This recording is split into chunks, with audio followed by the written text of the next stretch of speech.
Welcome everyone to another episode of the EOS Fireside Chat. Today on the agenda, we'll be talking about fireside chats on Twitter Spaces next week. Actually, something we'll be trying. There's been two nice pieces of news about IPO tokens and Chintai with their license with the Monetary Authority of Singapore, kind of regulated token space. There's been some movement there. Happy to talk about that. I'll be giving a short update on Pomelo Season 2. Spoiler, the analysis, the cyber attack analysis, still not done yet. So we're still working on that, but I'll give a quick update. We saw some nice posts this week regarding gaming on the EOS EVM and how it's dominating the charts right now. And also today we're doing the monthly raffle giveaway. For those of you who have POP tokens, you can blend them into the April raffle ticket right now. I'll share the link in the chat. And make sure you're holding your raffle ticket. At the end of the show, we'll be giving out 23 prizes worth of 5 EOS each. What else do we have on the agenda? Of course, open mic is always in session. If you guys have any topics you want to discuss, want to bring up, want to ask, of course, feel free to do that. Okay, so I guess keeping with recent tradition, I'll open up the fireside with some Pomelo updates. Also wanted to clear up last week. I was saying we sometimes for the Pomelo team, sometimes I was saying the Pomelo team as if I'm not part of it. I feel like, since I'm not part of the core team, I'm not a developer, I'm not working on this analysis, I'm not part of the day-to-day operations going on in Pomelo. Sometimes I feel like I'm kind of outside the team, but I am, of course, helping Pomelo market itself. We're hosting the pitch sessions. I'm out on Twitter promoting all that stuff. So I am part of the Pomelo team, just not as deeply as others, on the EOS Nation team. So I'll be talking a bit about Pomelo. So like I mentioned, the report is still being worked on, and we aim to publish the analysis report by the end of next week. So I don't think it'll be ready for the next Fireside, but we hope to publish it next week. And then there's going to be a 1-week appeal period where people are going to be able to either appeal decisions that we've made or also, participate in the discussion about the report. So not next week, but the week after that, we expect, there's going to be a topic for the fireside chat. In terms of trust bonus for Pomelo, you can still get your trust bonus activated and have that applied before we apply the matching funds. So once the analysis is over, once the report is published, once the 1-week appeal period is done, then that's when we apply the matching amount. So there's still time to get your trust bonus up. The port team has fixed an issue with Chinese passports. So now it seems like any passport that is 5 years old or younger for the Chinese community should be able to work with port. So that's great. That's great to see. And as always, if you have questions or thoughts or concerns or bug reports to do about port, you reach out to Luca, who's heading this project. If I'm not mistaken, I think it actually also is working now for older than 5-year-old Chinese passports too. But definitely, we're looking for more people to test that in production. So if you have a Chinese passport, give it a shot. Let us know. And yeah, you can still apply the trust bonus up, anytime between now and when we finalize the snapshot in about a week from now. Excellent. And dates for season 3 are not yet announced, but we're hoping to do that, as soon as possible as well. All right. Any? I guess there's not too much else to say about Pomelo. If someone has questions or thoughts, feel free to jump in while I check out the list of topics here we have on the agenda. I'll mention something because I mentioned it last week and people reached out I guess for some people, I took a hard stance on not gaming Pomelo, and yeah, I stick by that. And I mentioned that the ENF would be doing direct contributions to certain projects, and it was brought to my attention that one of the projects likely that we selected, or that we selected, or that will likely receive a direct contribution, is likely going to get either, I guess, removed, or I'm not sure what the term would be, disqualified for the season, because seemingly they created multiple accounts to try and do multiple pitches, created multiple websites under different usernames, but all at the same time, and they got caught, or seemingly that's the idea. And so when the governance report comes out, if that is made public, if really that's the case and the investigation does highlight that that is the case, then yeah, let that be a lesson to others that that project was not only, if this is the case, then not only are they going to be disqualified, they're going to lose the extra funds that we were going to give directly outside of the matching pool. So that's, I mean, it's pretty sad, while at the same time, I'm taking a hard stance on that. There's no exceptions. Don't screw up.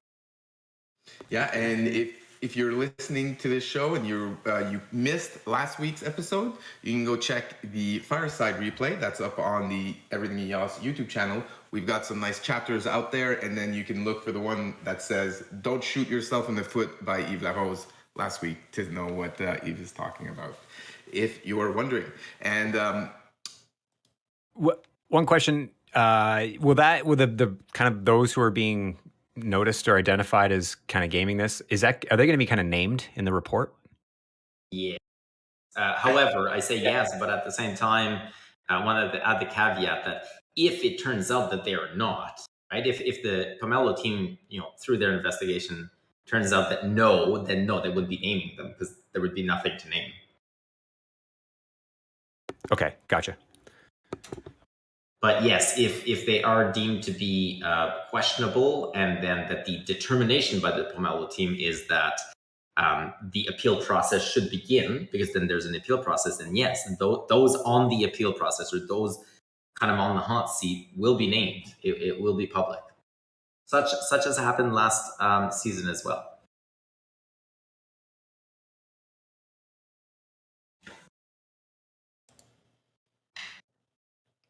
And, I think it was to be expected that Pomelo would see increased number of cyber attacks this season compared to last season. So, I'm personally not necessarily surprised that some people tried to game it. And I'm happy with the work that the Pomelo team has been doing, trying to dig deep as much as they can to identify these cyber attacks.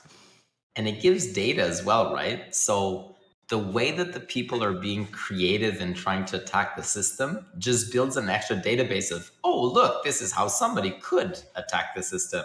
And so now you're just feeding more data, making it harder for everybody else to attack the system. So in a way, thank you. Yeah, we're seeing more, I guess, things we didn't see in season 1 in season 2. New attack strategies. I'm sure that people studied our season 1 report and adapted their game, just as we're going to be adapting our game in season 2. And yeah, as much as I agree that I think it's a poor long-term strategy if you're trying to, if you're gaming Pomelo to try to make money, the better long-term strategy is to play a clean game and go for the, getting matched season over season, and potentially getting direct contributions from the ENF and VCs, and who knows what other opportunities come down the road. But at the same time, I would be probably sad if we didn't see people trying to game Pomelo, because it's a sign of our success. At the same time, people are trying to poke at it, game it. As much as it's not a good strategy for making money, it's, again, good data for us, and a sign that Pomelo is attracting all kinds of attention. I have to admit, I think it's kind of funny that something like this, where we're getting free white hat work, and so Whereas if they would have made a legitimate pitch with Pomelo exposing these vulnerabilities, they might have actually gotten approved for a Pomelo pitch versus trying to game the system and attack it and then getting caught. We still get the same data regardless either way. We just have to pay for it.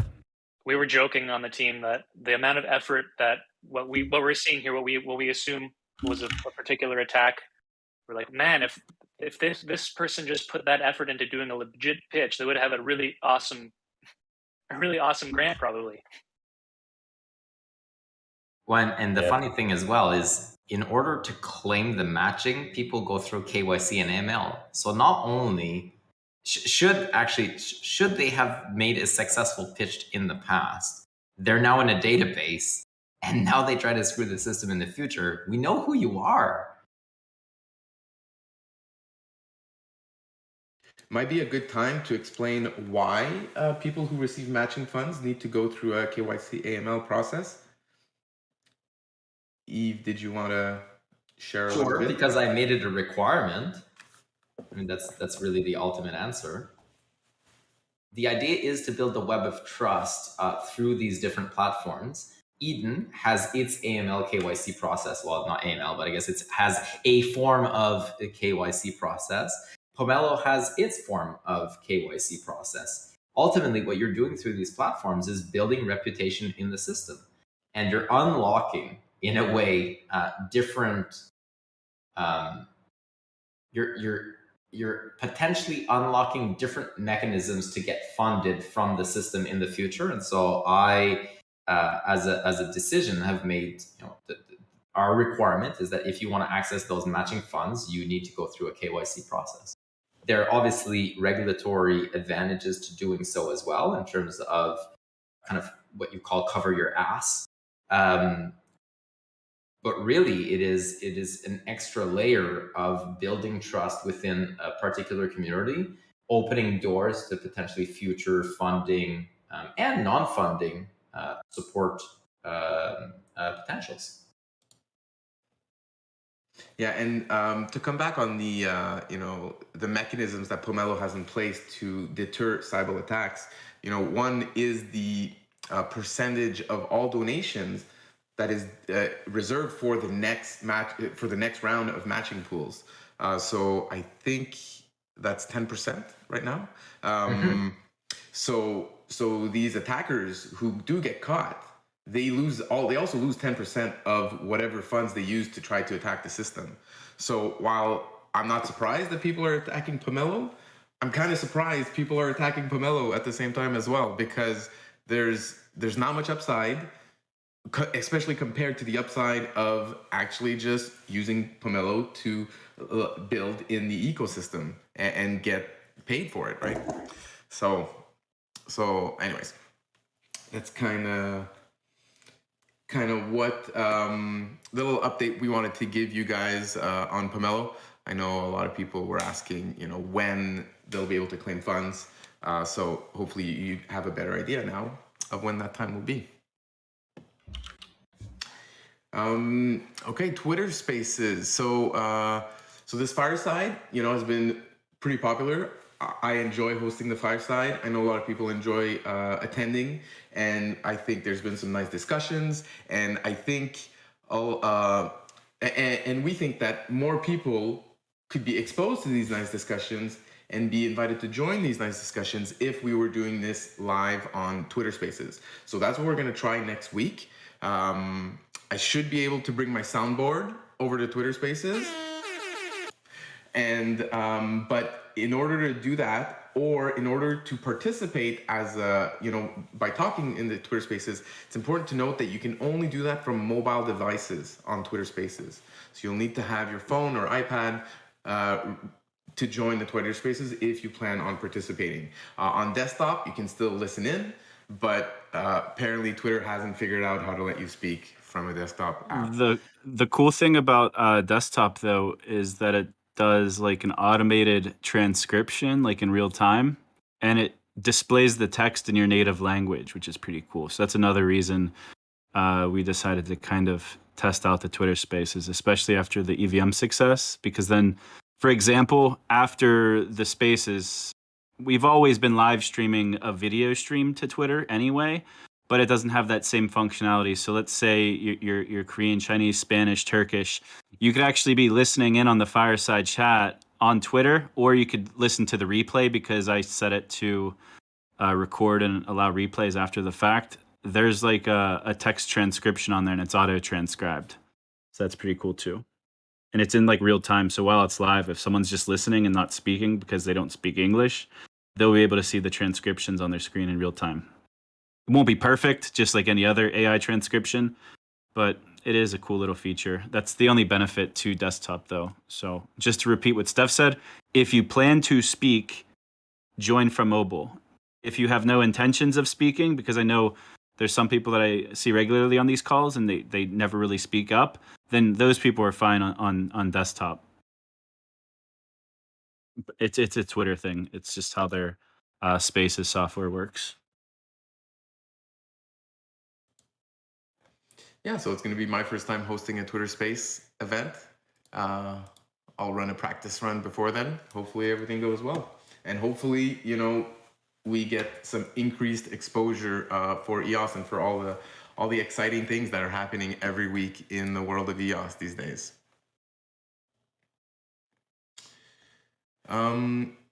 Okay, do we have someone here from the Chintai team? I don't think we do. But they had their announcement last week. I think it was last Wednesday about getting you know, their license with the Monetary Authority of Singapore. I know there was a lot of discussion this week in some of the community channels about what that means exactly. I haven't been able to follow all of it, so if someone here has a good idea of what this means and they want to share with the community, you know, I'd invite you to speak up about it.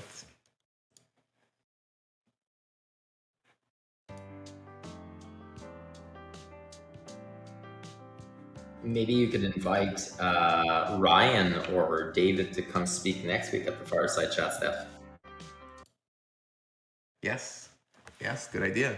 Especially on They've been Twitter working Spaces. on this license for about 2 years, if I'm not mistaken.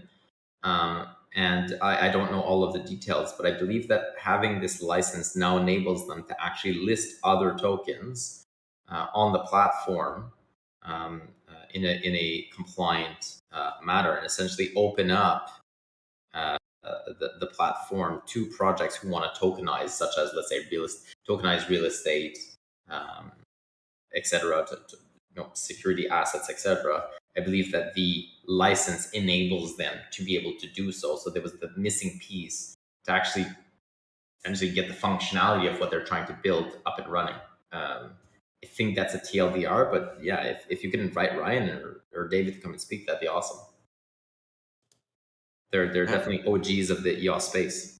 Yeah, absolutely. I'll reach out. Hopefully we can get them on the Twitter Spaces next week. The other news that we were informed of, so Vincent, one of the founders of EOS Nation, he was talking with this team between about a year or two ago, and he recommended that they build on EOS, and then this team did end up building on EOS and reached out to Vincent this week to see if the EOS community could share the news. So this company, I'm going to share the link in the stream chat. So this company on the European Stock Exchange is in pre-IPO phase, and they're offering pre-IPO tokens for people who want to buy pre-IPO, and these tokens live on the EOS network. So it's pretty cool. You can also see them. You can see the, you know, the transactions on chain. Let me find that account for you guys here. So, you know, I'm not saying the pre-IPO part is not what's interesting here. What's interesting is that, you know, these tokens are assets being represented on the EOS blockchain, and you can see it very clearly on blocks here, the link I just shared. So yeah, so we thought that was cool and wanted to just, you know, mention it to the EOS community. So hopefully we see more of these types of, you know, traditional assets being wrapped on the EOS blockchain, basically.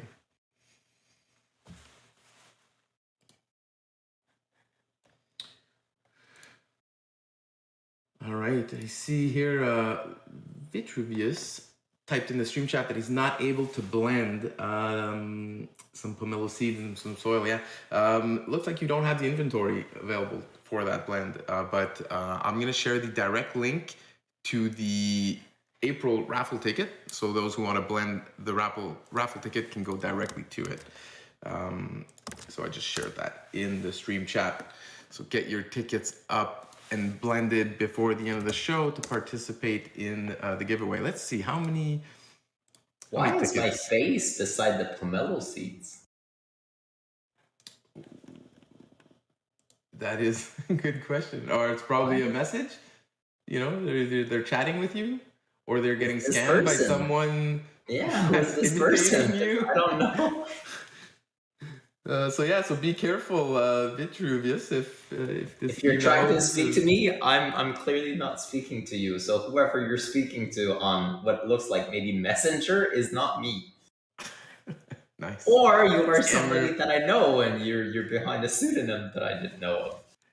So you've outed yourself, or you're being scammed. Those seem to be the two potential. So be careful. Yeah.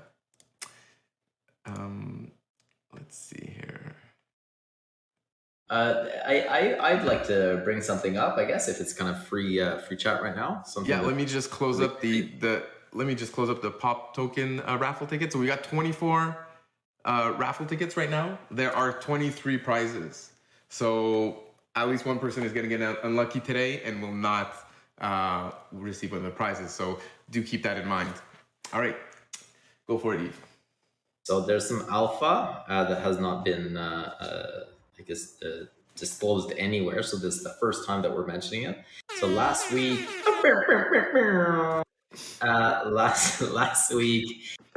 the Yield Plus team finalized their blue paper. So the English version of the blue paper. It is, I believe, 59 pages long, and so they shared that with me on Thursday. And I reviewed it over the weekend, and we had a meeting this Monday morning to go over it, give my feedback and such. Yield Plus, Denis been giving updates, I guess, on the Firesides now for the last couple of weeks. Yield Plus is comprised of Origin, which is the, UTX team, which is also in the coalition, right? UX network, of EOS Nation, and Miles Snyder from Greymass. I think EOS Asia, a DeFi box, or EOS Asia's advisor on their DeFi box, I think, is the other main contributor. Yep. And there's maybe I'm missing a few others. There's a few other kind of, Pizza, I believe, is also an advisor. And so they finalized their blue paper. Oh, Joe Louis, shout out to Joe Louis as well. I'm not sure if he's here. He's there as well. And so they finalized the paper. I got a chance to review it, then did a debrief session with them on Monday morning, and the NF has essentially pre-publication given them the go-ahead to start building this platform as well as the smart contracts over the coming months. So the guesstimate timeline is, let's say, 3 to 4 months for this to be deployed and live. And one of the reasons why we're fast tracking this, or that we're really going for it at the onset, is we would like this to align with the EVM on mainnet deployment, because there are really good synergies that Zack has spoken about on a few occasions. And so when this paper will be out, which I believe is going to translation soon, you guys are the first ones to hear that the actual work for the portal and the smart contracts have already been given the go-ahead.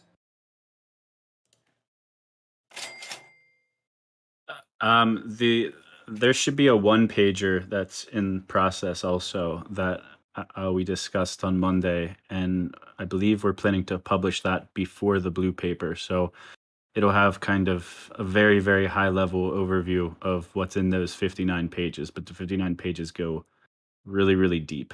But yeah, like you've said, the work, rather than waiting to get started on this, it's already begun. And that'll allow the oracles, the portal, and the tracking systems to all be in play sooner rather than later. And it's going to, what I believe, be one of the most advanced like TVL, like liquidity incentive programs that I've ever seen. Even in the blue paper itself, it analyzes other similar programs. For example, Fantom and Matic. It goes very deep into their analytics and how their TVL increase and comparisons to their market cap changing at the same time, dApps being deployed, trading volume, how that all was affected from the liquidity incentive programs. But the interesting thing with ours is it's almost like it took a much more academic approach.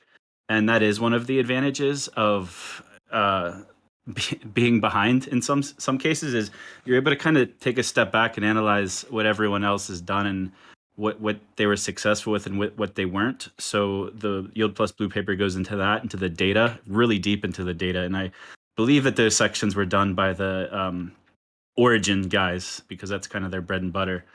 But there's no other liquidity incentive program that is going to share publicly, at least, how much detail and thought went into the planning of the liquidity incentives. Just for comparisons, like Fantom they released their liquidity program, which is pretty good and it was very successful, but it was done in maybe like a 1-page blog post.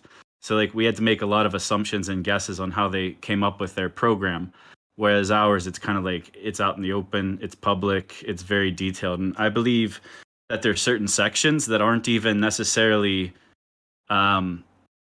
EOS-centric. It would be interesting data to read from an academic standpoint for someone from any other blockchain ecosystem.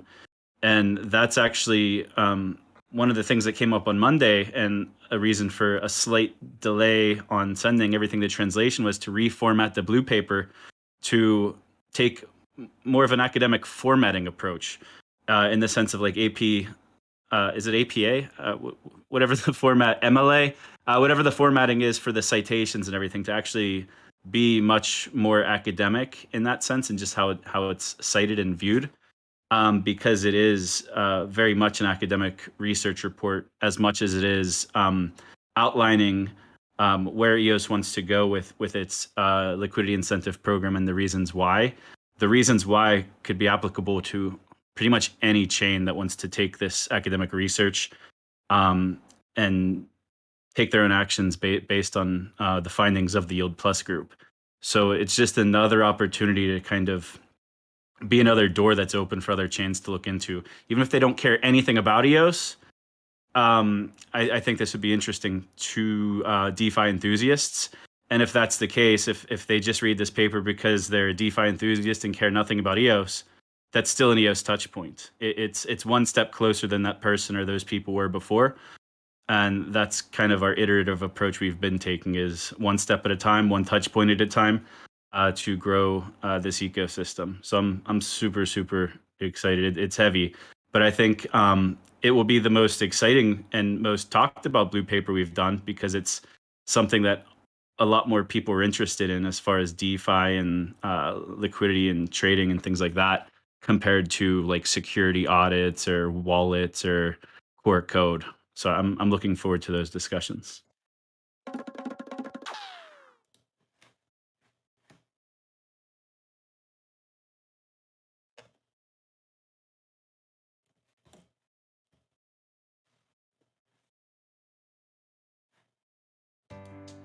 Cricket.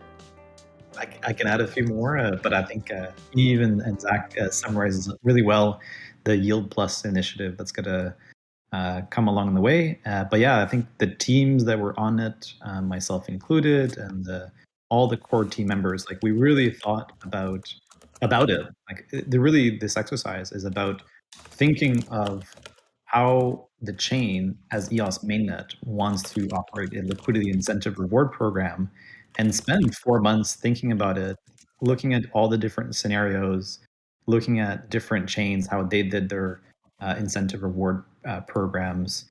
So I think this exercise reflects in the paper and reflects all the details that were put into doing the research. And I would have full confidence on the delivery. So the teams that are core to writing the paper also have the technical knowledge on delivering what is in the paper. So I'm really looking forward to the final delivery of this. So I'm glad it got fast-tracked into the approval of delivery. That way it can line up with Trust EVM timelines. And I think we have really strong teams behind this and that are going to deliver. Yeah.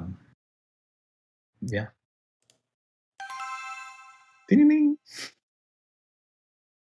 What about the Fantom blog that Joe Louis pointed out? So throughout the process, Fantom actually sunsetted their original liquidity incentive program, which was very successful, but they literally sunsetted it to move towards a more almost like a Pomelo system. They moved from a liquidity incentive program they moved their incentive program to get coin grants, which is the same thing as Pomelo essentially, to kind of have I guess a different mechanism for choosing which projects are getting the Fantom incentive. So it's pretty interesting because we kind of went the reverse order where we had the public funding through Pomelo first, and then we're rolling out the liquidity incentives, but they'll kind of still be going in parallel. But I thought that was pretty interesting to see that they were kind of following the same path with the quadratic funding and matching.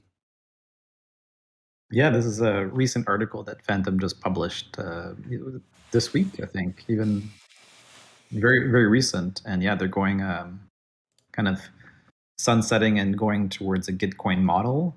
So maybe Yield Plus V3 goes into Pomelo somehow down the road. We don't know, but I think it's really interesting to see these chains adapt. So every chain is in a different state of liquidity incentives.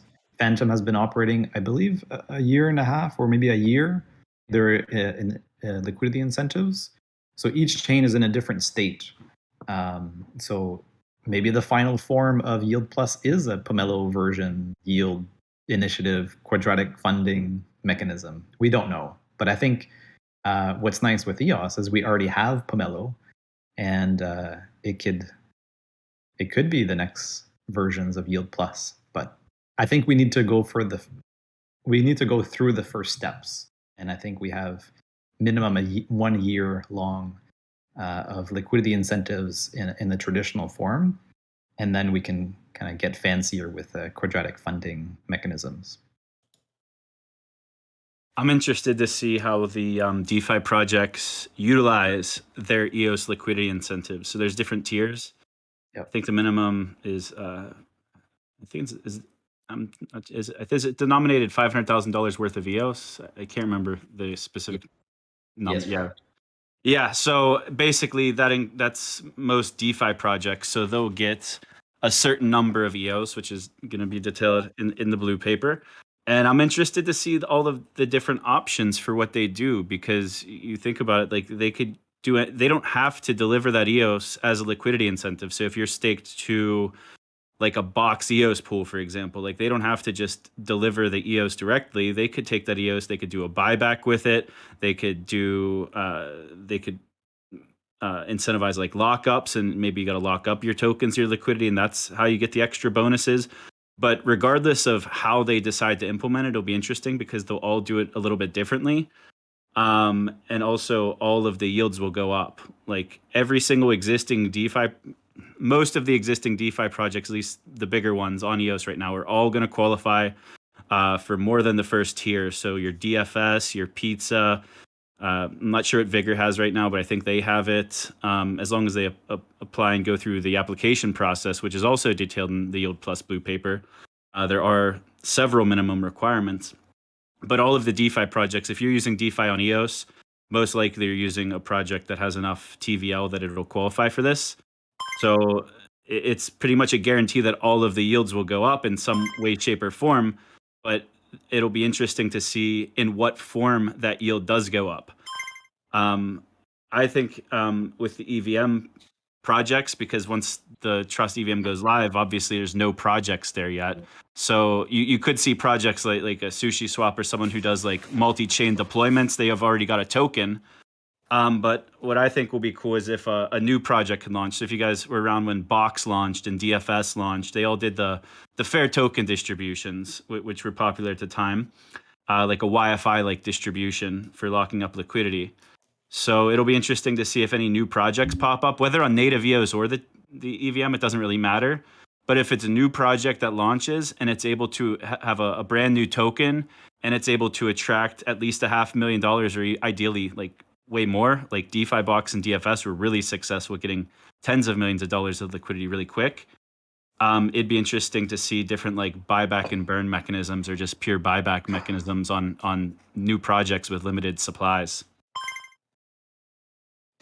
This is going to make for some fascinating academic studies in a few years, I'm sure. Do we have a betting pool on how long until this yield plus blue paper gets mentioned in an academic paper? I'd participate and I'd bet the under.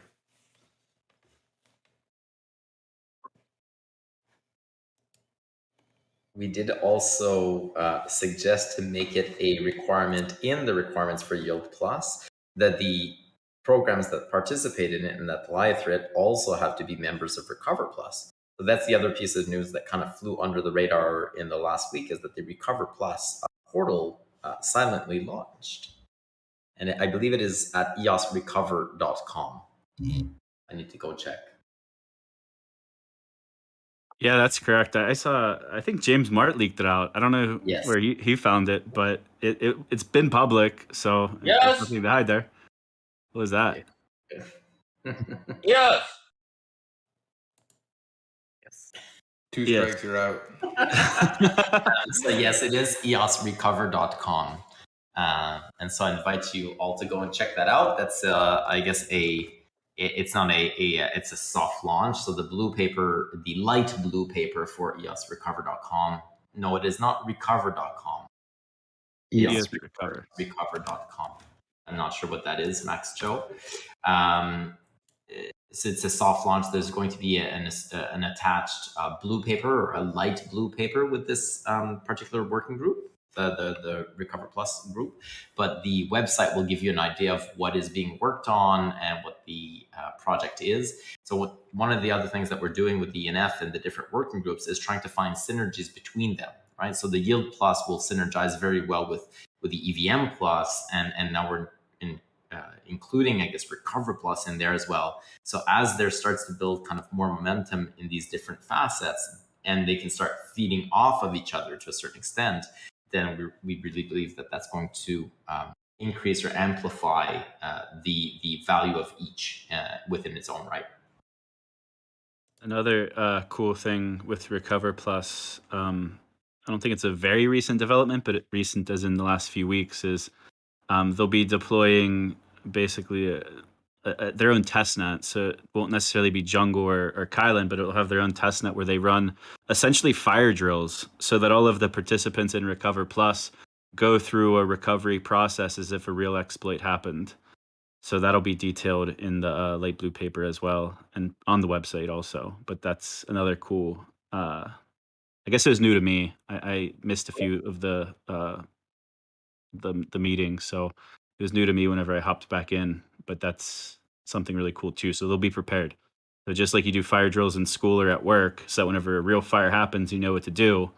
It's going to be the same thing with the mainnet. So whenever there is an exploit, all of the participants and the custodians essentially on the Recover Plus multi-sig will be able to take action quickly, because they'll know exactly what to do, because they did a fire drill like once a month initially, and then maybe like once every other month, and maybe they could do them less frequently as they go, but it'll make sure that everyone's ready in case an emergency occurs. Hopefully it's all just practice, but fire drill once a month throughout.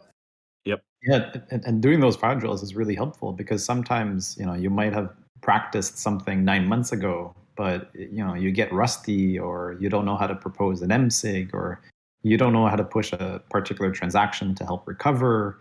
So I think having these sort of fire drills on a testnet where you can practice submitting those MSIGs that are actually very complicated to formulate, and with a recovery, let's say an exploit, speed is essential, right? So if it takes 2 weeks or 1 week or even a couple days, it makes a big difference. So I think having the team that is behind Recover Plus practice, or the teams collaborating through Recover Plus practice those really complicated MSIGs that we end up trying to propose in under a couple hours, which is very difficult to do if the last time you did it was 9 months ago.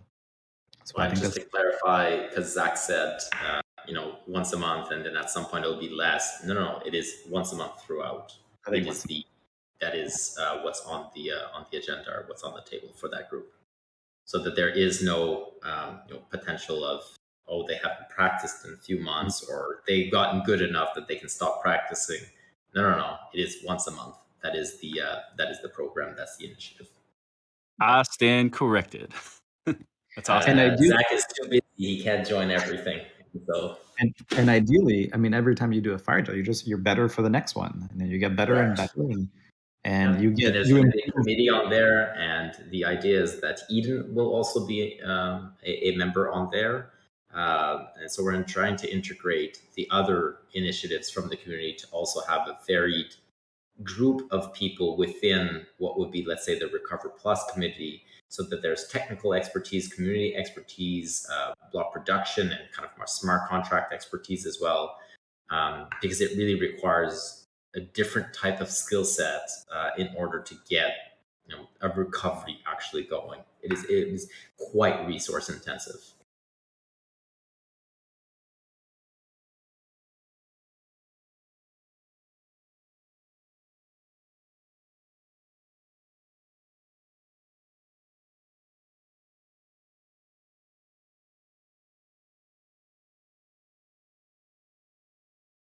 And for those who are looking at the website, it looks amazing.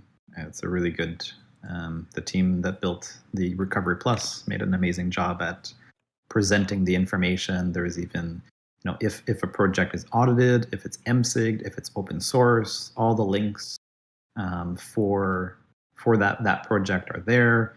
The contract accounts, the vault accounts, it's all the information for the projects are there. So yeah, it looks great. First time I learned about this site, so that's very cool. Love learning some alpha on the Fireside. Yeah. And I don't know if you guys noticed, but there's a little rocket ship on the bottom right of the site, and then you click it, and then you go to the moon. It's pretty cool. Yeah, cool, awesome, good stuff. Recover Plus, Yield Plus. Few blue papers coming. We'll have some Kahoot quiz for those who want to flex their knowledge in those, or just try to randomly guess some correct answers and win some pop tokens. I have a question, Stepane. I'm trying to click the little rocket and make it fly to the moon, and I can't. I didn't even know that was. You gotta scroll down. You gotta scroll down. It automatically. The one at the bottom right. Yeah. What's up? You found another rocket? Top left. Well, I thought it was the for project section with the rocket right on top, right beside for hackers. I wonder how many hours some developers spent on that rocket. Worth it. Probably a lot. Enough. Definitely worth it. Definitely worth it. Worth it for sure. I like that. I know Denis, you love these rockets. There's quite a few people working on this. There's quite a lot of people working on this around the clock. Yeah, rockets will be. Yeah, good stuff. So nice interactions, like you guys said, between Recover Plus, Yield Plus, EVM launching. Exciting stuff. We're also, I guess, just kind of another update in the coalition. We've been going through the prioritization of the different items. So we're right now going through an exercise to do the top 20 items that were selected to write an RFP for each, so a request for proposal. And then those requests for proposals will be sent out on a priority basis to the teams that are the original authors of the items of those priorities, or of those proposals, and with the first right of refusal. And then if there is a first right of refusal that is essentially acted upon, or if the team refuses to bid on that for whatever reason, because they don't have the capacity, or it's not something that they could do, but that they thought that the system needs, then it would be going to public and open tender. And so the team is working on that. And so we should start seeing actual RFPs come out in the coming weeks.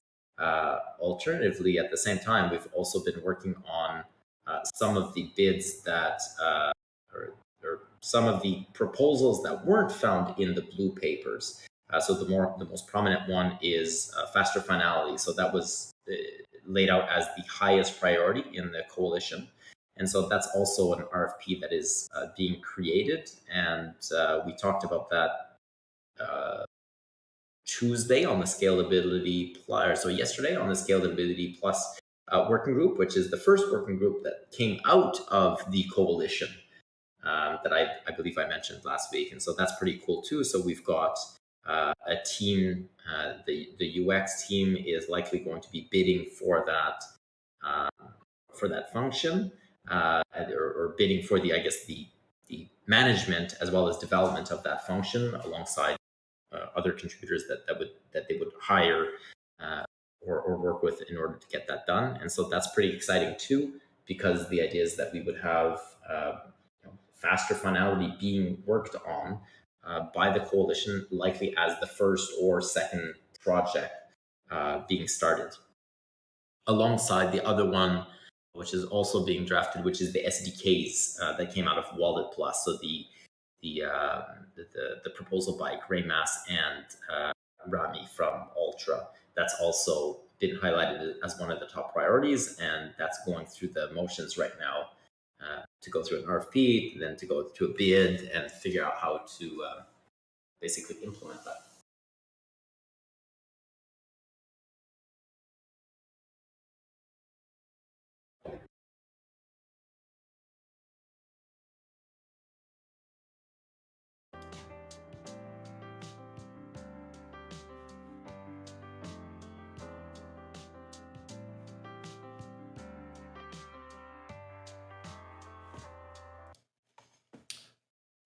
Chris, do you have your notes ready for the Eden Expansion Group meeting?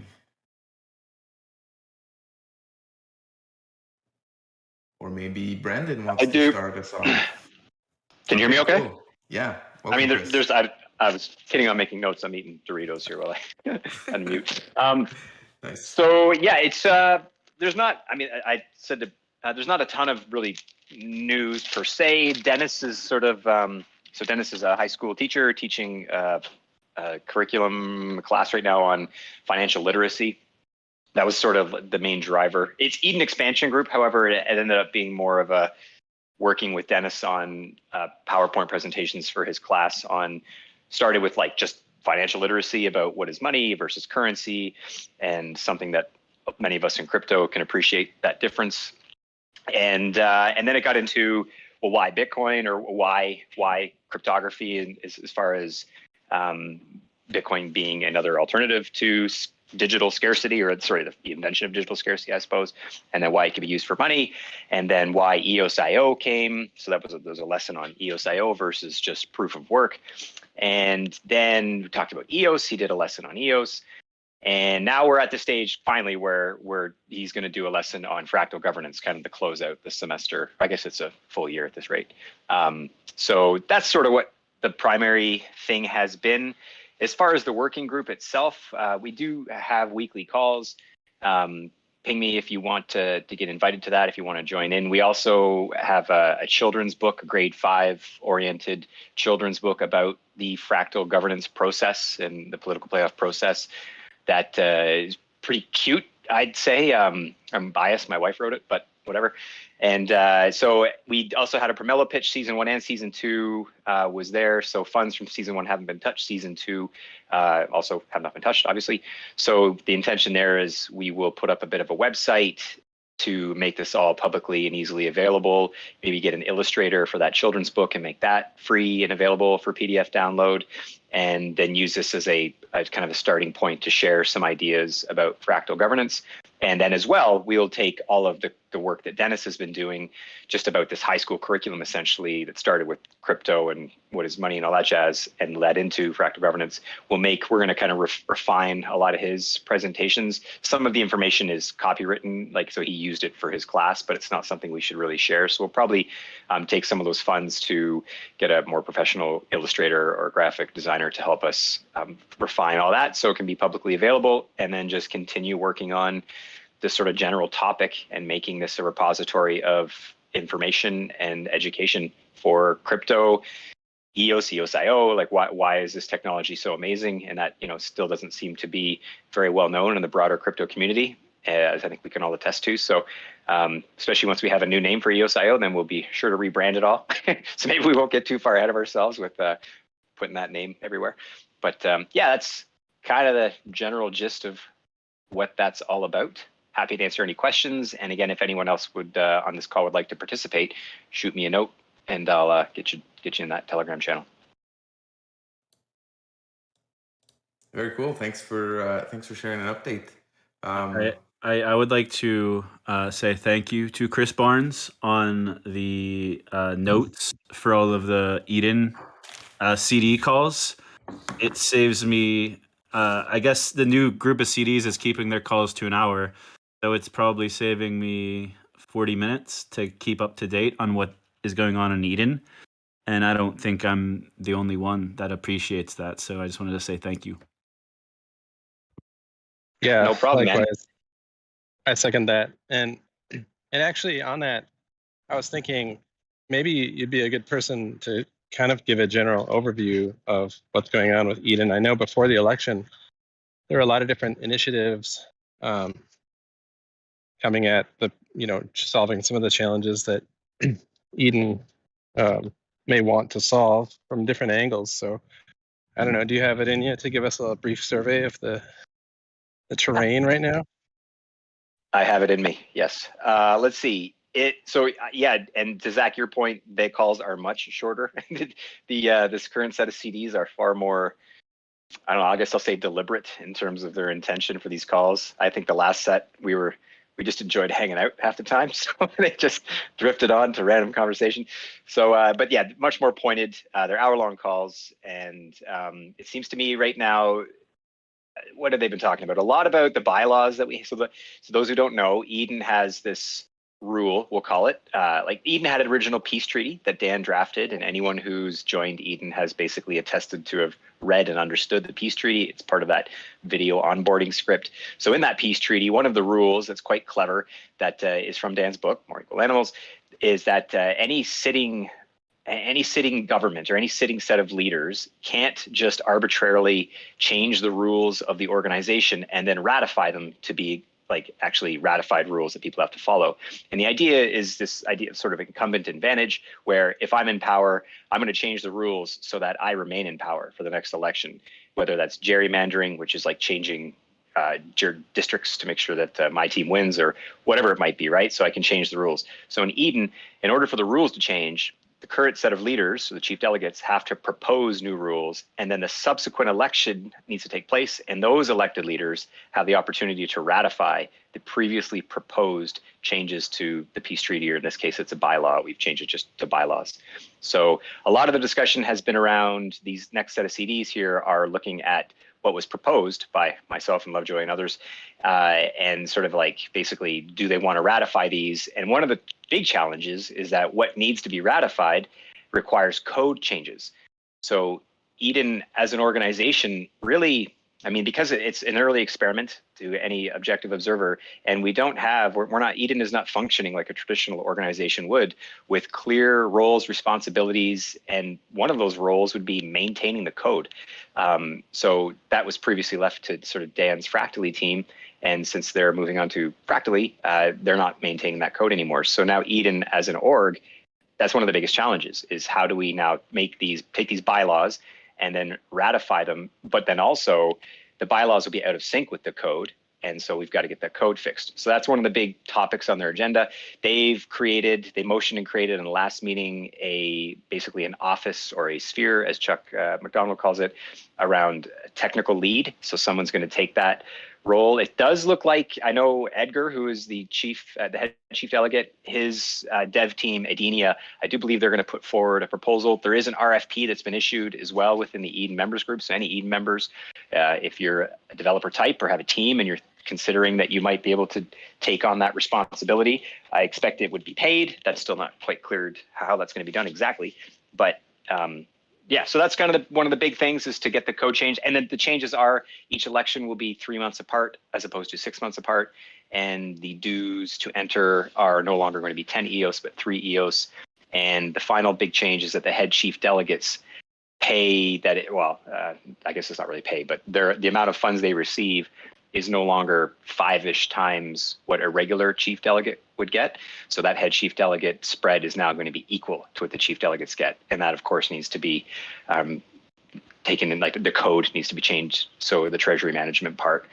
So that's been a big one. And then just a lot of aspirational statements from the group about what they'd like to see Eden turn into, recognizing there's no continuity of knowledge when one set of chief delegates just kind of disappears and the next, we didn't disappear, but the next come in and there's no real transition of power. Having these roles or these spheres or whatever persistent, where maybe an individual can have a role, but it's not tied to the election.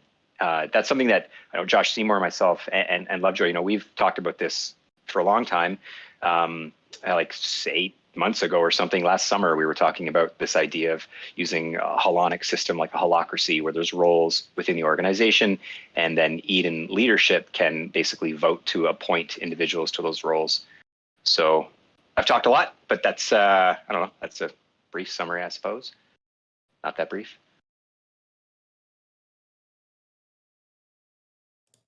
That's a great summary. Thanks for sharing some Eden updates with us, and thanks for joining us every week, and always being willing to answer the questions when I shoot them at you.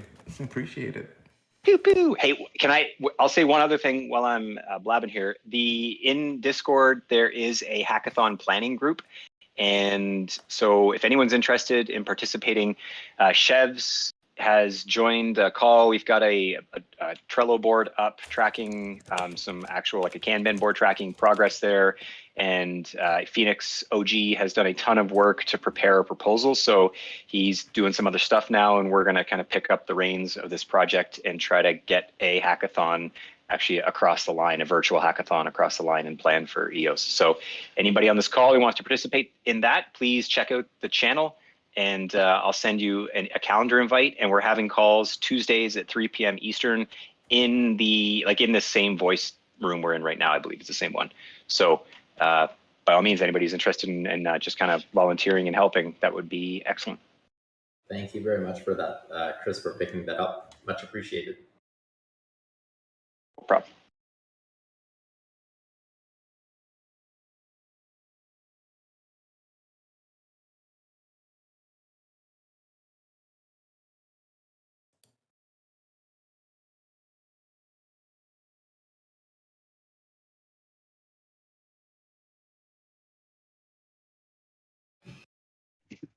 I missed the hold music. Yeah, we're bring the elevator music back. I never thought I'd want elevator music. There you go. Oh my God, I was playing it just for myself. I was muted. Oh, You're just like zoning out, jamming out to your elevator music. Yeah, pretty much.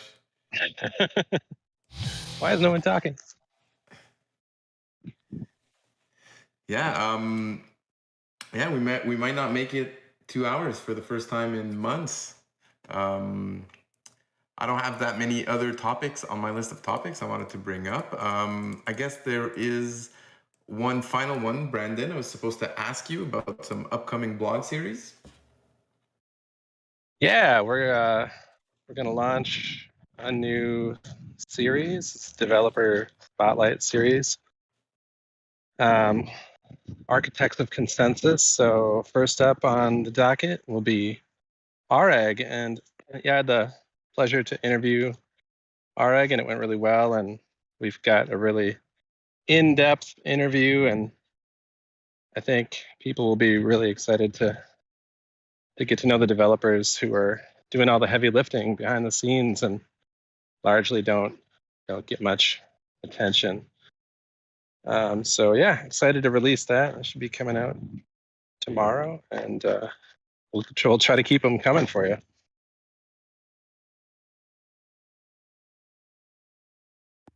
I enjoyed it. I can't wait for everyone else to enjoy it.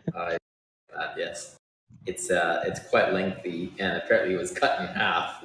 I'm actually kind of interested in seeing the other half. It's pretty good. I really enjoyed reading it. Good job, Brandon. Yeah, I mean, Areg was very easy to interview, and yeah, the other half is. I mean, I learned a lot. I got to say. I mean, I've been around, in all the DPoS projects and BitShares, and to be further schooled on different flavors of DPoS by a real deep thinker on topic of consensus algorithms was pretty cool. So it'll be that second article when I have that ready. That'll be a little bit, but that's going to be cool. It'll just be a deep dive into the trade-offs of all the different consensus algorithms according to the eyes of RAG. What's the name of this series, Brandon? Oh, I threw it in there, but I probably said it kind of fast. It's called Architects of Consensus. I love it. Nice name. Some alliteration going. He almost didn't want to use it. Even he had like a list of a couple other really good ones, and he almost didn't want to use this one because the abbreviation for it would be AOC. Yeah, and just like it's so grandiose too, I was like, I don't know, but yeah, I have long advocated that the developers in the space are like the missing like they're like the hidden figures of blockchain. So that's great. I'm looking forward to learning more about these people that are programming, crucial parts of this ecosystem that we all work in every day. Absolutely. When we first announced, we hired at the time 3 engineers. Now it's up to 4. We got a lot of questions before they actually started of like who they are. Well, unless you're a developer yourself and you hang out in the EOSIO dev like Telegram channel, like their names are kind of irrelevant anyway. Like we could have told you Oreg's name a month ago; it wouldn't have mattered to most people. But through this Spotlight series, everyone's kind of going to realize the intelligent and very talented human beings that we have on our team at the NF. And then once the idea is that once we go through the bullpen internally, we could start looking outwardly because there's a lot of other talent outside of the ENF also. And the inspiration really came from, I don't know if you guys all remember, but Diffuse used to do a series like this, but much less detailed than what Brandon put together with Areg. But that was kind of the idea was, what was it called? In the Eyes of the Blockchain Developer or something? They did, I think, like 35 different interviews at the time. And whenever we were first talking about this, I compiled all of the links and dropped them to Brandon just for some ideas, I guess. And it was just, I guess, kind of sad in a way to see a lot of these developers that are no longer in the ecosystem, but also developers that are still in the ecosystem and reading like what they were up to 3 years ago and kind of seeing how much they've grown since then. So that was pretty cool. But that was kind of one of the inspirations. But Brandon's just like a storyteller, and he's been wanting to do these types of pieces for a while now. So I'm excited to get the first one out and then see what he comes up with for the future ones, because we've got a couple more people on our team to cover. And then I guess see if there's an appetite for it, then continue doing them every once in a while. Kind of be like, I guess, our version of Built on EOSIO, but about people instead of projects, which I think is pretty cool.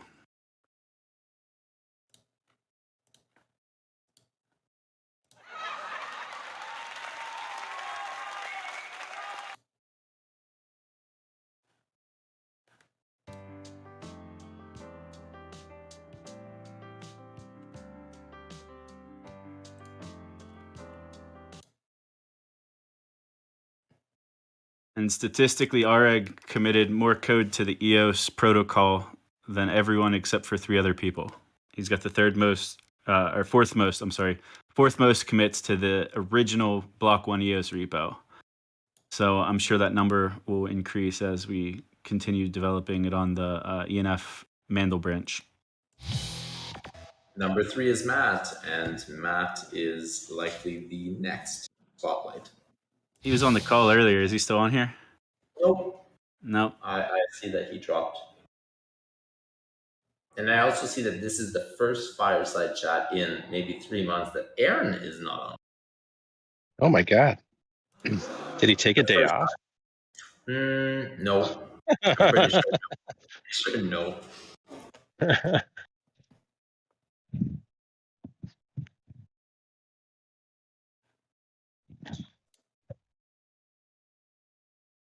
Is anyone else working on anything really cool they want to share before Steph pulled the plug on us? Or even just a little something. Doesn't even have to be cool. Just share what you're working on. You know, I always love to hearing random updates from a variety of projects in the ecosystem. We got nsjames here in the house, and I think he has a banner that says WhenWin, and I think that's a new project that you're working on, right? It's just some fun. Hey guys. Hey. Yeah, no big deal. It's just like an awesome. I only saw the one, but awesome YouTube videos. And who's doing the editing for those? They're really good. Why, thank you. I am. Wow, it's impressive. It's very. I got bored. He got bored. How you guys doing? It's been a while. Has the first prize been claimed yet? No, there's shit. I think I need to put the next pot in there, but there's almost $2,000 in the pot. Wow, you put up a nice puzzle then. Apparently. So yeah, I so give didn't us the think it was that hard. Pitch. Give us the elevator pitch of this fun project you're working on. There's 16 puzzles across 4 minutes, so every 15 seconds. And if you solve them all, they directly correlate to a private key that you can get the money from instantly. That's it, basically. Wow. So when's the next episode coming out? I don't know. I actually thought that somebody would have won by now. But now I'm thinking that I might need to make episodes to promote or give hints to this episode instead of making a new episode. Wow. Content on content. Love it. Basically. So the next episode is ready to go, basically? Just waiting for us to crack the code? It's not ready to go, but it's getting there. So what does a person need? Can anyone solve these, or is this like what? I think it might be a little bit location specific because there's some stuff there that, like, I don't know, I guess you might have to be in North America to understand or know about, but they were global events. So I really thought somebody would have solved it by now. I didn't try to make them super complicated because I wanted to make the first one easily attainable. Well, maybe I'll try to solve it now that there's $2,000 in there. Go for it. I'm trying to solve it right now. I think I got the first one. Nice, good luck, Yves. Yeah, this is not necessarily EOSIO project. The funds are in the ETH wallet, I think. But you know, nsjames is such a EOSIO legend that happy for him to join us and share a bit about his project. I had thought actually about making one on EOS mainnet. Just wasn't really sure how to reconcile the private key and the account and all that stuff. But I guess it would be pretty much the same, honestly. It would be pretty much the same.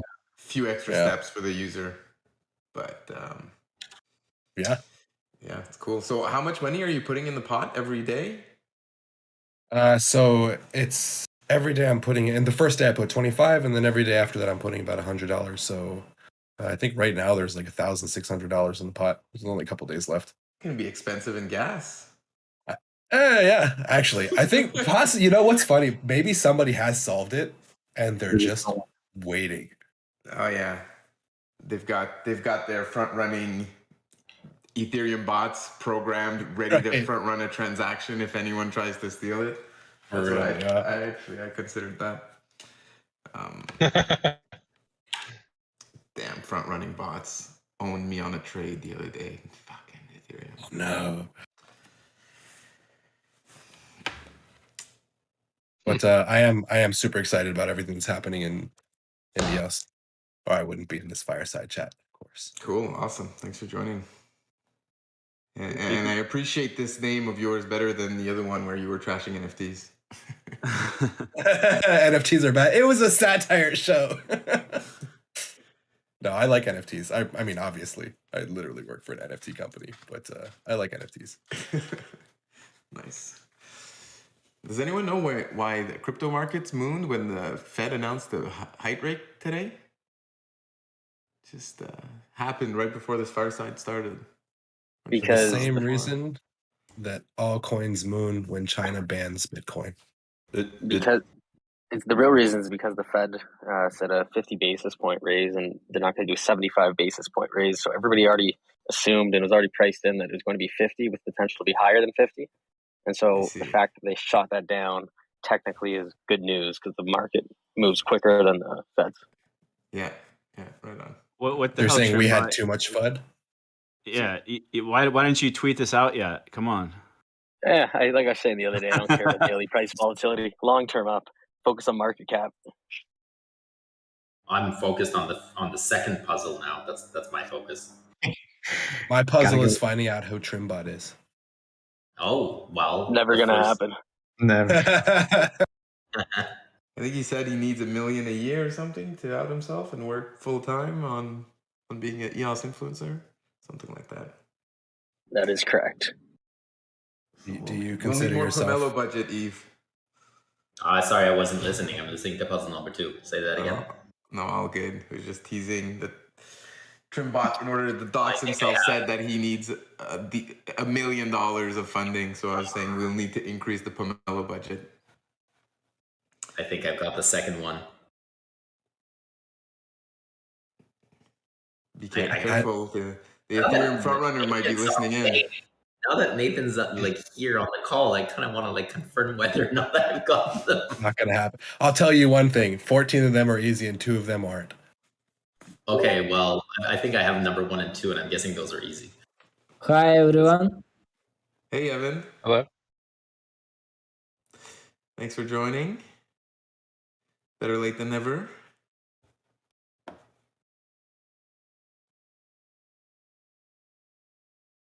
The question: how has the general feeling been in the community recently? It's great. No one talks about Block 1. Fucking fantastic. I mean, you just said it. I wasn't gonna say anything. That's exactly what I was thinking. Yeah. It was worth being said one time. It was worth saying those letters one time just to highlight that. Yeah, the community sentiment's been great. A lot of positivity across the chats. Obviously, everyone's pretty excited with all the things that are going on. ENF has God knows how many ventures and projects going on in parallel. There's just nonstop news in the community. It's great. That's pretty exciting.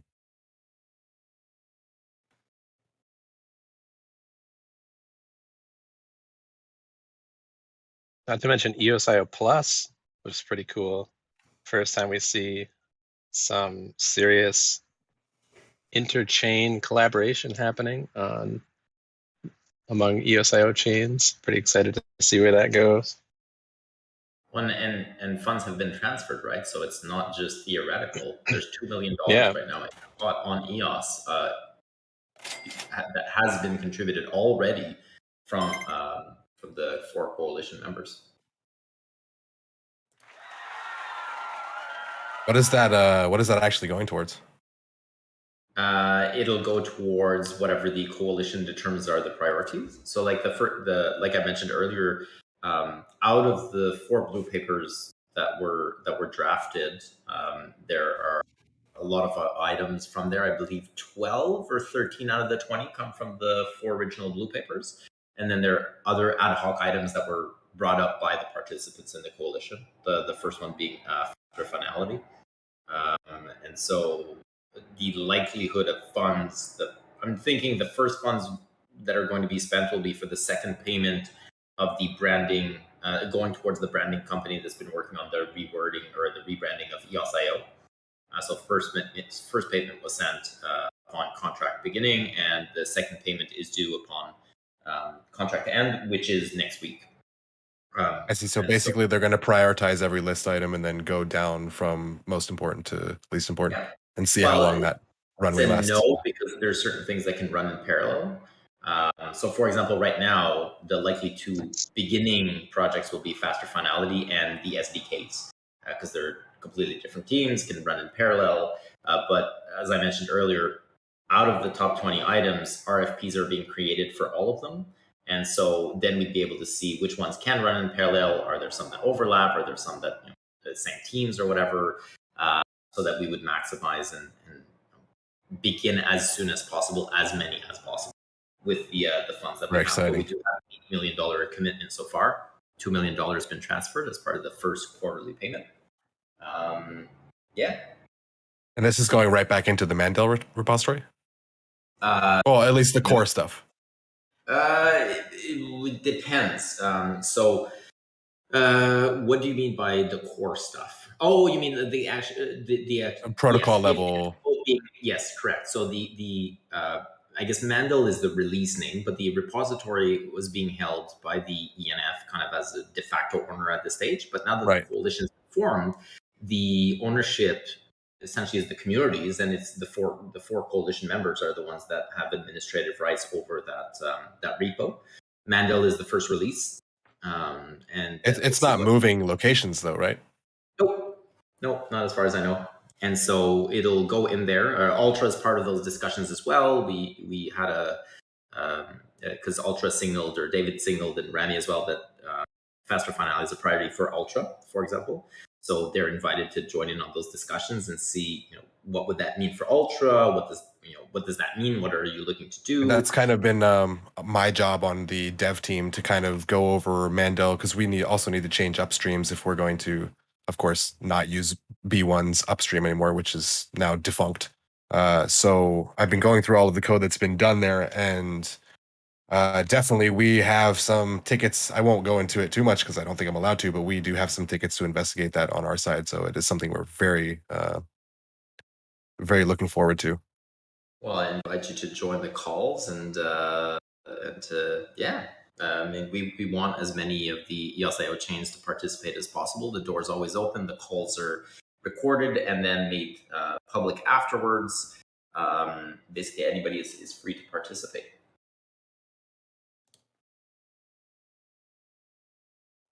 I need to check that. I don't know if I'm allowed to participate. Well, I don't know. I can participate as me, but I don't know if I can participate under Ultra's umbrella. That's what Rami did. You could kind Rami is there. Yeah.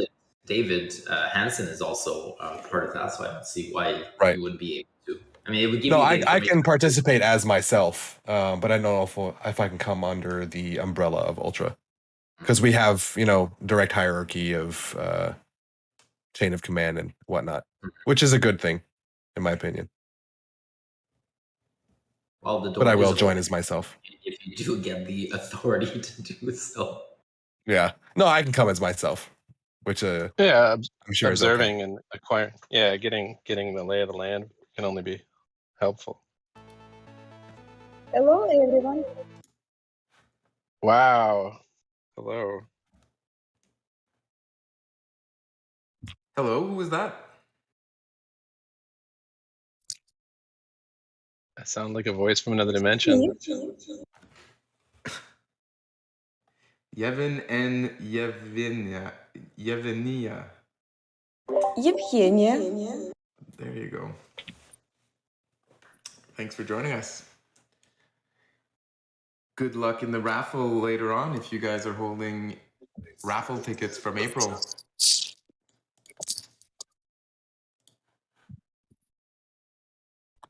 I know anyone associated to Yevin is a big NFT collector on EOS, that's for sure. We got 28 tickets so far. A number of tickets are going up every week, which makes sense. We've got more people joining these on a regular basis, which is great to see. Good luck, everyone. Douglas, did you want to take the mic for a second here and share your update? Oh, I see I've muted you. You're not able to take the mic. There you go. Unmute. Hey, what's up? Hey, Doug. Oh, yeah, so, I did want to share one thing. If anybody's, like, really passionate about Dan's vision for Fractally, I sort of have been listening to community members' feedback from the groups and trying to implement tools that I believe will be beneficial. And one thing I did this week was I made a testnet. It's actually on Wax testnet, but a testnet respect token. And I set up some swaps based on the curve.sx contract. So if anybody is like super passionate. Yeah, hello guys. I'm sorry. Hold on, Kivang. We'll let Douglas finish here. Yeah, so if there's anybody with the initiative that's really passionate about Fractally and wants to sort of play with the tokenomics, I have the system set up. I just don't have the time to sort of, I guess, compile a list of all the different Wax accounts, the Hive accounts, and do the necessary accounting. So it will be a low-tech thing that's needed. Like, it's basically just talking to people and letting them know, collecting a list, and then sending out a manual transaction either after every meeting, or I've suggested like once a month. And I've also suggested that we all start with like 1,000 Wax, or which is relevant, or which is like 1,000 EOS. And then, everybody sort of starts the game at the same level, and then you get to play with the liquidity pools and things like that. So yeah, just wanted to share that if anybody's interested. I posted the link to the article explaining it in the I forget what the name of the chat is called, stream chat. So yeah, that's what I got. Awesome. Thanks for sharing the update. Why did you choose the Wax testnet? By curiosity? In my experience, it's been sort of easier than Jungle, as well as whenever I use Jungle, they sort of drop all the tables and sort of reset it a lot more often. I've noticed, because I have used Jungle a little bit years ago, and that was my experience. And then when developing on the Wax testnet, I can use blocks.io to send the transactions, as well as the contracts I made years ago, a year or two ago, they're still up and all the data is still there. So that's why we chose Wax testnet. Is it's just easier, and there's a better chance that maybe it won't get kind of reset. Right on. Seems reasonable. Cool. Well, thanks for sharing. And if ever anyone wants to help out, reach out to Douglas on Twitter, Discord, Telegram. I know he's all over the place.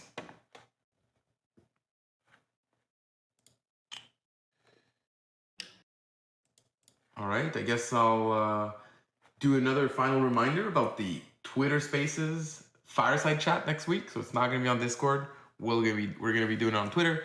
If you may want to join in the chat, make sure you're on mobile. That's the only way to talk when you're in a Twitter Spaces event. You can get an emulator, Android emulator. There we go. nsjames. I would suggest BlueStacks. Clutch suggestions. Yeah, because it's going to be awkward for me to manage my sound effects on a cell phone while hosting a Twitter Space. You should definitely get BlueStacks then. Yeah, I'll look into it. Thanks, man.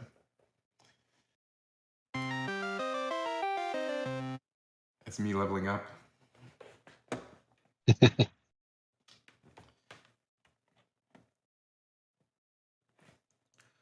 All right, so we'll play a bit more music. I invite anyone to share, say hi, share some updates if you have it.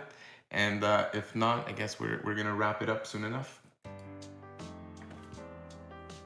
Well, one thing that yes, we can do... Oldtimer.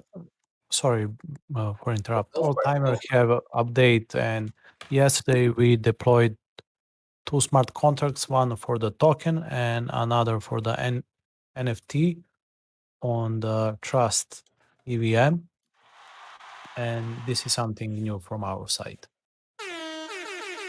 Awesome. Thanks, John, for updating us. Yeah, thanks for joining. And good luck with your contracts on Trust EVM. hope it's been a pleasant experience for you so far. Thank you. Thank you. Yves, did you want to jump in here? Share some more information? There was a question that was asked in the main EOS chat. I'm guessing that Musozi is listening. Yeah, he's here. You hear that, or you heard that faster finality is on the table for EOSIO Plus group, but isn't it already implemented here from Stan or CC329 and fractally? No, there's no implementation of faster finality. There was an implementation a few years back from the Boss Core team, but currently on EOS, and that's defunct. But currently on EOS or any other EOSIO iterations, there's no faster finality that's been implemented. What there has been and what you're pointing to are potential means to achieve faster finality, but there's nothing actually complete and nowhere near complete. Faster finality likely will take between, 8 to 12 months to actually get up and running in the mechanism or the means that currently the Scalability Plus working group is looking at doing. So faster finality is not something that's going to happen overnight. It completely restructures base core protocol functions of EOS EOSIO. And it will likely require a consensus upgrade to be able to do so. And for those who don't know what faster finality is, currently last reversal block on EOS anyways is around 180 seconds. The idea is to get it down to roughly 1 second or sub-second for most instances, and 2-3 seconds for pretty much every instance. And so that has tremendous potential for obviously DeFi applications, GameFi applications, IBC as well. So if you're able to link multiple iterations of EOSIO together, and you have faster finality in between each, then it actually makes cross-chain transfers pretty negligible and scalable. So just those are some of the few applications.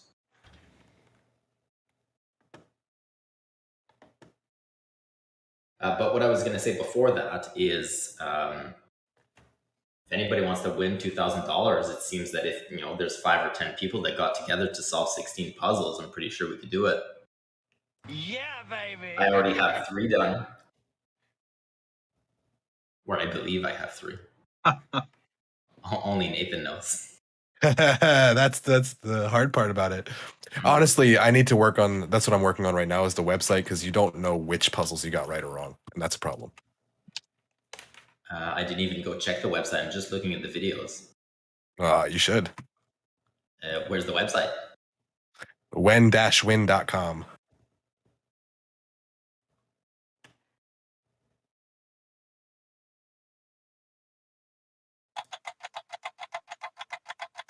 That's the sound of everyone racing towards that $2,000. Good name.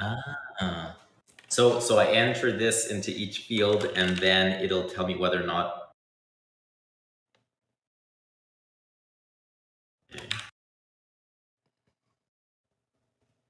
So you'd enter each answer into the fields, but it'll only tell you if the whole thing is right. So it won't tell you if like answer 4 is wrong or whatever. I gotcha. Wow. Because what it's doing is actually taking those, hashing them, turning it into a private key, and checking if it matches the public key of the video. Gotcha. That's unforgiving. Well, yeah, very unforgiving. For those who remember when voice was actually a thing, one of the first posts I did was how I love puzzles. And when Nathan asked in the public channel who likes puzzles, I believe I was the first one to reply. I love puzzles. Yes, you were. I'm a huge fan of puzzles. And Yves a huge fan of being first as well. So I imagine that's some added motivation for this puzzle. Definitely is motivation. You and me both, brother. You and me both. And yeah, kudos. This is really well made so far. It's pretty cool. Well, thank you very much. All right. I think we're going to wrap it up. last call to get on the list for your pop tokens for today. However, you won't be able to get those pop tokens before I do the raffle, which I'm going to do as soon as we end this call. So thanks everyone for joining, and we'll talk to you next week on Twitter Spaces. Good night, everyone. Let's go EOS. Go. Go EOS. Go EOS. Go EOS. Go EOS. Oh, yeah. Thanks everyone. Go EOS.